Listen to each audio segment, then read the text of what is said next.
Hello viewers, welcome to my channel. কয়েকটি stock নিয়ে chart analysis করা যাক। শুরুতেই অ্যাম্বার অ্যাম্বার যেটার বাই লেভেল আমি বলেছিলাম 5700, সরি 57, হ্যাঁ 5700 একটা বাই লেভেল দিয়েছিলাম, পুরনো ভিডিওতে দেখতে পারেন, এবং টার্গেট দিয়েছিলাম।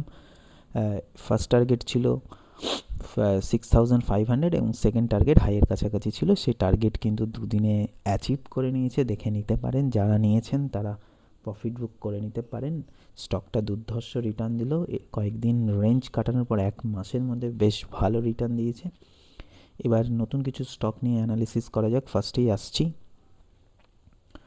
সিডিএসএলকে যদি কোনোভাবে, এক মিনিট, সিডিএসএল যদি কোনোভাবে এই রেঞ্জটার মধ্যে আমরা পেয়ে যাই,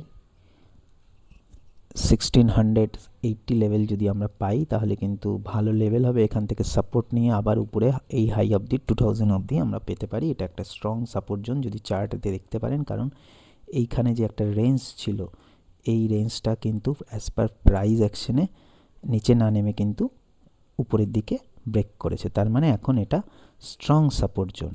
এই সাপোর্ট জোনে যদি আসে সিডিএসএল 1600, যদি সাপোর্টটা আপনারা লিখে রাখুন 1670, এই রেঞ্জটা কিন্তু খুব ভালো সাপোর্ট জোন। এই রেঞ্জে যদি পান, মনে রাখবেন এডুকেশন পারপাস ওয়াচ লিস্টে অ্যাড করে রাখুন। এই রেঞ্জে পেলে আমরা কিন্তু এই হাইটা অবধি 2000-এর কাছাকাছি আবার যেতে পারি, প্রায় 20% বা 15% রিটার্ন হতে পারে। এবার এখানে রেঞ্জটা যখন ব্রেক করে উপরের দিকে যাবে, দেন কিন্তু নতুন হাই তৈরি করতে পারে। তো এটা হলো প্রাইস অ্যাকশন স্টাইল। এইভাবে যে ব্রেক করেছে, নিচে নামতে পারতো কিন্তু নামেনি, তখন কিন্তু এখানে ব্রেক করেছে। কবার হলো? একবার, দুবার, তিনবার, 4 নম্বর বার এখানেও একবার চেষ্টা করেছে। যদি দেখা যায়, ভালো করে যদি দেখা যায়, দেখুন, একবার, দুবার, তিনবার, 4বার, 5 নম্বর বার কিন্তু আলটিমেট ব্রেক করে দিয়েছে। তাহলে এটা একটা স্ট্রং সাপোর্ট জোন। এই সাপোর্ট জোনটা কিন্তু খেয়াল করতে পারেন, সিডিএসএল এর কাছে নোট করে রাখতে পারেন। এটা একটা লেভেল। তো আমি এটা মিটিয়ে দিচ্ছি, মুছে দিলাম। তো পরের স্টকটা আছে ফ্যাক্ট। এটা একটা খুব ভালো ফার্টিলাইজার স্টক। এটা কিন্তু বারবার এখানটায় রিজেকশন নিচ্ছে। যদি দেখেন ভালো করে, এই লেভেলটাতে একটা রিজেকশন লেভেল আছে, এখানে একটা সাপোর্ট লেভেল আছে, যা কিন্তু 930 লেভেল একটা সাপোর্ট, তারপরে সাপোর্ট লেভেলটা কিন্তু নিচের দিকে আসছে।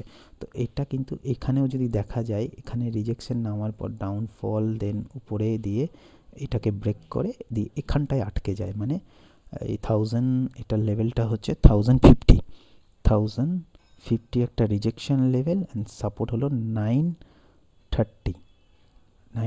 তো মনে রাখবেন, এখানটায় যখনই এর কাছাকাছি যদি বাই করা যায়, তো এটা এখন টার্গেট পয়েন্ট। এটা যদি ব্রেক করে, দেন কিন্তু আমরা উপরের এই রেঞ্জটাকে খুঁজে পাবো, 1150 টার্গেট থাকবে। Final target 1150। স্টকটা নজরে রাখতে পারেন। এই রেজিস্ট্যান্সটা যদি ব্রেক করতে পারে, দেন উপরে যেতে পারে। এখন একটা সাপোর্ট জোনের কাছে আছে, এটা মনে রাখতে পারেন। এর পরের স্টকটা নিচ্ছি, আগে এটাতে হবে।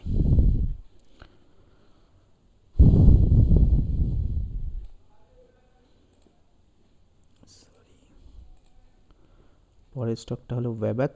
এটা একটা ওয়াটার বেস সলিউশন কোম্পানি। এ কিন্তু একদম সাপোর্টে দাঁড়িয়ে আছে। এই সাপোর্টটা কিন্তু যদি ব্রেক করে 1500,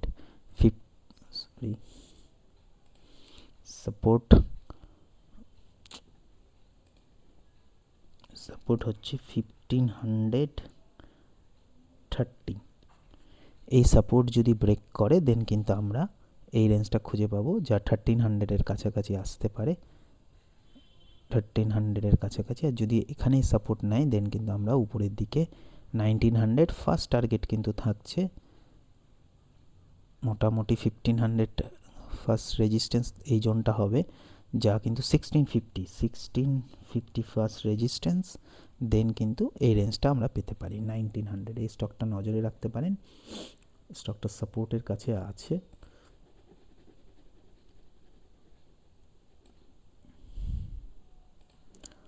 লাস্ট স্টক আইটিআই, যা কদিন আগেই দিয়েছিলাম, একদম ধোঁয়াধার রিটার্ন দিয়েছিল। তো এই স্টকটা কিন্তু যদি দেখা যায়, একদম আবার সাপোর্টে চলে এসছে। যদি 330 লেভেল, এই লেভেলটা তো ব্রেক করছে না, তিন দিন ধরে লাগাতার একই জায়গায় আছে। যদি এই লেভেলটাকে ব্রেক না করে, আর এই রেঞ্জটা 350 লেভেলের উপরে যদি চলে যায়, মানে এখানটার উপরে যদি ক্লোজ করতে শুরু করে, দেন ফট করে আমরা কিন্তু আবার 400-এর কাছাকাছি 10% রিটার্ন পেয়ে যাব। যদি এই স্টকটাও নজরে রাখতে পারেন তো স্ট্রং বাই লেভেল কিন্তু এই লেভেলটাই হয় 330। দেন কিন্তু বেস্ট বাই লেভেল যদি দেখা যায়, এর আগে যখন বাই করেছিলাম 275 থেকে 80 লেভেল, যদি কখনো ওই লেভেলে আসে অবশ্যই বেটার। তবে এখানে শর্ট টার্মের জন্য এই লেভেলটাও নজরে রাখতে পারেন। যদি নিফটি সাপোর্ট নিতে পারে তাহলে কিন্তু স্টকগুলো উপরের দিকে ভালো উপরে যাবে, নজরে রাখতে পারেন। মনে রাখবেন সবটাই এডুকেশন পারপাস। ওয়াচ লিস্টে অ্যাড করে দেখুন স্টকগুলো কীরকম পারফরমেন্স করছে। ধন্যবাদ, সবাই ভালো।